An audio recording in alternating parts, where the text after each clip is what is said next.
to the end of this week. It is a week that's been exciting for me. It's a week that's been up and down, good roller coastering. Right outside, a few minutes before I've gone on the air, it has began pouring rain, torrential rain. And I just began to think about the song, showers of blessings we need. Mercy drops round us are falling, but for the showers we plead. I want to share with you how God has showered blessings on me in an unusual way. Not with a lot of victories, but with some uncovered, unearthed failings of mine. And I share them not to advertise, not to sensationalize, but I share them with you so that you can help to grow while I continue to grow. Hello. Hey, everyone, and welcome to the 10 Commandments of Leadership. This is where we grow emerging leaders. We do two main things here.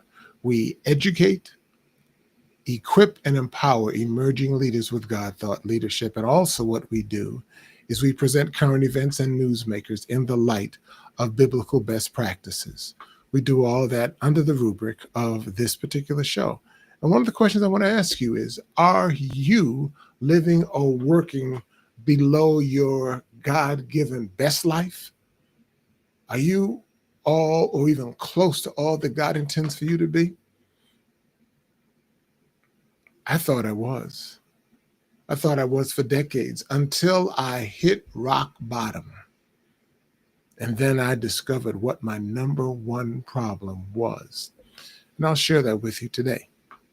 What I also want to share with you, my title today is A Space Cadet No More. A Space Cadet No More. What do I mean? This morning, as part of my devotional, I've gone back to reading my Life Recovery Bible. If you don't have one, if you are a recovering egoholic or know someone that needs this, how would we get this book? This is a Bible. It's in the Living Bible version of the Bible, but it is also patterned after and parallels to the 12-step Alcoholics Anonymous AA program. Its commentaries are rich and full. And so this morning I've been reading through the book of Exodus, and I read Exodus, I think it was 36 and 37. And those chapters dealt with the instructions, detailed instructions from God through Moses for the building of the sanctuary, the temporary sanctuary in the wilderness. Now, it was one of those chapters, to be honest with you, that you kind of like brush through. We aren't building any sanctuaries nowadays. But the commentary is what stuck with me. Let me share the commentary with you that I read. And it was commentary on the last few verses of chapter 37 in Exodus. It said, high expectations are difficult for anyone to cope with, even for people with a great deal of ability. It is quite common for supremely gifted people to never approach their potential because they fear failure. And that was the commentary from the Life Recovery Bible on Exodus chapter 37, verses 1 through 9. It focused on the character, on the personage of Bezalel or Bezaleel or Bezaleel. I'm not sure of the pronunciation. Hopefully next week I'll have a more definitive pronunciation of his name. But anyway, he was the chief architect that God had filled his spirit with for him to be the general contractor, for want of a better term, on the wilderness sanctuary. He was the prime architect of this tabernacle in the wilderness.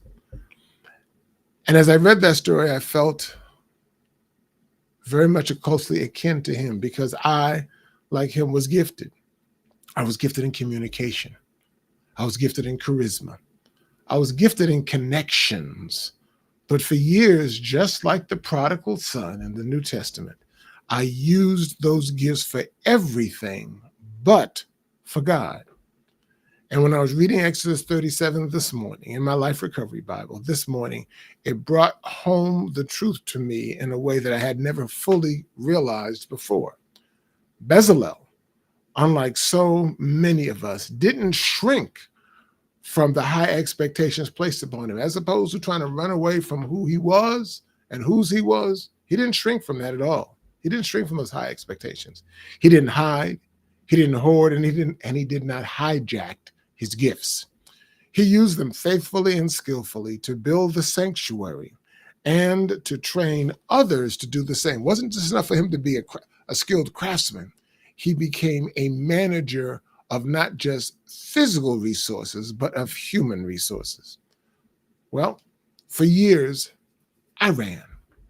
I ran from my gift and I ran from God.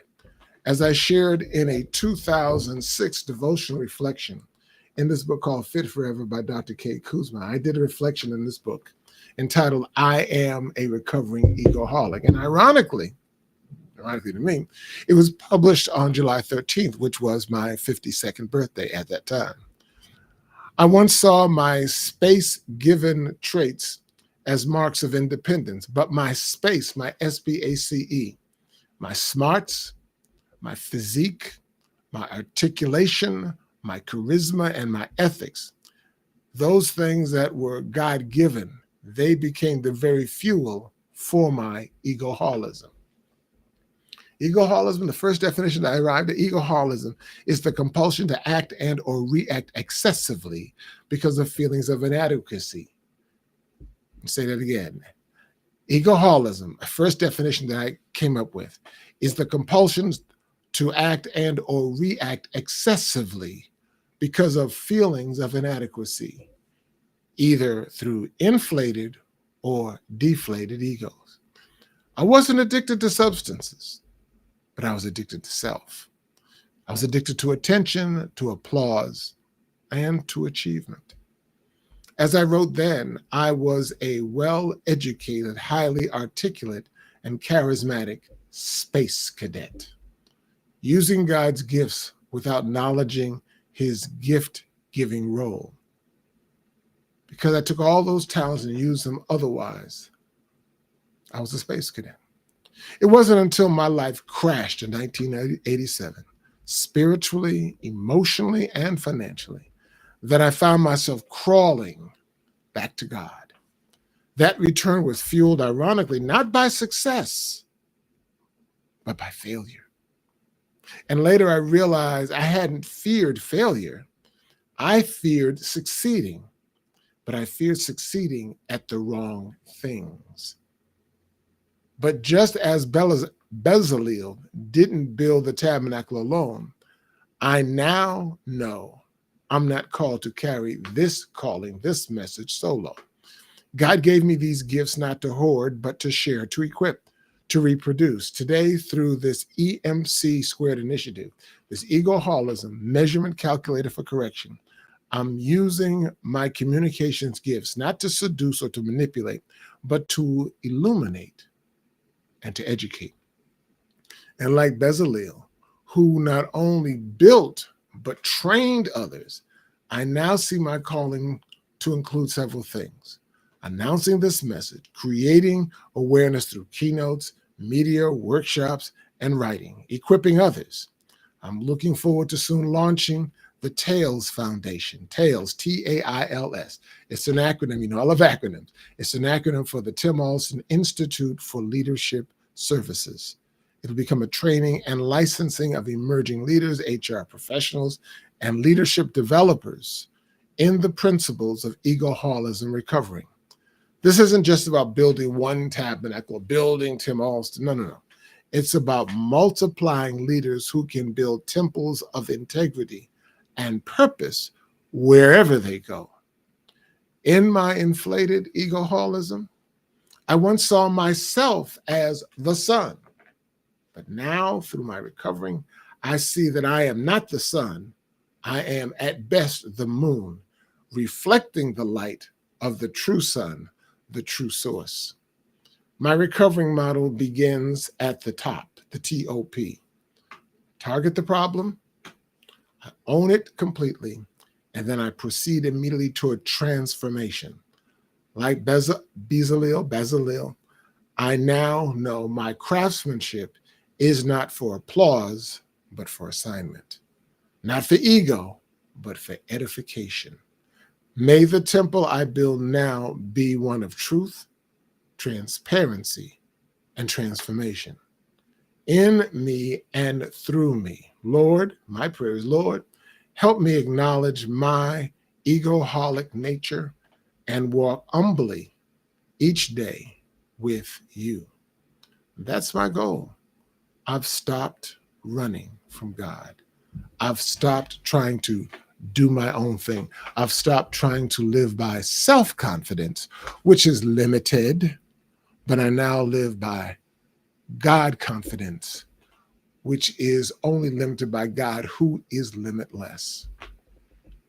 I hope by me sharing my story, once again, not to advertise or not to sensationalize my wrongdoing, but to point you in a direction that you do not have to make these same mistakes again. And that if you make these mistakes, then come here and we can begin the correction process.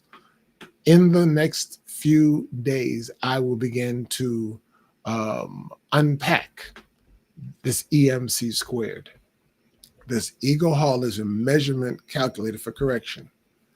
It's easy for me to say I created this, but the reality is God created it.